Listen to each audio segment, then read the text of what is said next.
और ते हाथा बड़ा कुछ है जे ते को नहीं समझाया जाता ना फिर उन्होंने कौम समझा देगी। तेन माना तू बेशक अज मैनू गोली मार दे, तू मेरा नंबर नोट करना, नंबर नोट कर ले। अगर जे इतने बुच्चर खत्म नहीं ना होए, याद रखी दिलावर सिंह भी इस दुनिया तो जे खत्म नहीं होए हैगे। ओ मां तेरा बुढ़ा 50 साल का तू दोबारा उन्होंने विआह लिया, तेनू खुशियां चाहिए ने ते तेनू होर किसी मां दी खुशियां नहीं चाहिए। तेनू एक मां की बददुआई हैगी है, समझे ना, तेरा कख नहीं रहना।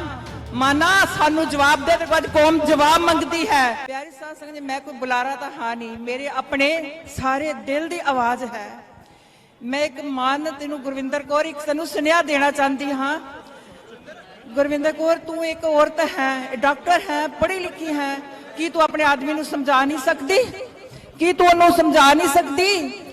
औरत दे हाथा बड़ा कुछ है जे ते को नहीं समझाया जाता ना फिर उन्होंने कौम समझा देगी। एक गल उन्हें याद रखी, माना तू ओ तेन माना तू बेशक अज मैनू गोली मार दे, तू मेरा नंबर नोट करना, नंबर नोट कर ले। अगर जे इतने बुच्चर खत्म नहीं ना होए, याद रखी दिलावर सिंह भी इस दुनिया तो जे खत्म नहीं होए हैगे। आज मैं दिलावर सिंह, तू मेरा नंबर नोट कर, 985525325257 तू मेरा नंबर नोट कर ले, नहीं तो मैंने ना गलों का जवाब दे। तू NSA केड़े तरीके नाल लगाई है, असले को जवाब मंगती इन्नी कौम। ओ बुचड़ा याद रख, जे तेनू गुरविंदर कौर तेनू शर्म नहीं आती, वो एक किथे दी बच्ची पढ़ी लिखी, और 10 दिन नहीं होए तू उन्होंने समझा नहीं सकती। ओ मां तेरा बुढ़ा 50 साल का तू दोबारा उन्होंने विआह लिया, तेनू खुशियां चाहिए ने ते तेनू होर किसी मां दी खुशियां नहीं चाहिए। ओहो मां तेरा कख नहीं रहना, तेन एक मां की बददुआई हैगी है, समझे ना, तेरा कख नहीं रहना। माना सानू जवाब दे तो अज कौम जवाब मंगती है।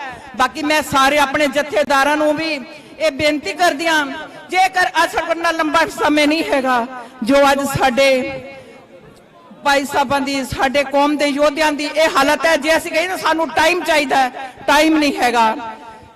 हुण तुसीं सारे अपने पंज जथेदारां दे मेरी बेनती है हाथ जोड़ करके कि जल्दी तो जल्दी इस गल का फैसला लिता जाए भी कदों तुसीं उन्हां नूं योद्धियां नूं मिल करके की फैसला लै रहे हो।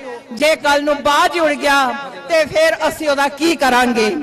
मेरी सारे संगत, मैं कोई बुलारा नहीं, पर मेरी दिल की आवाज है।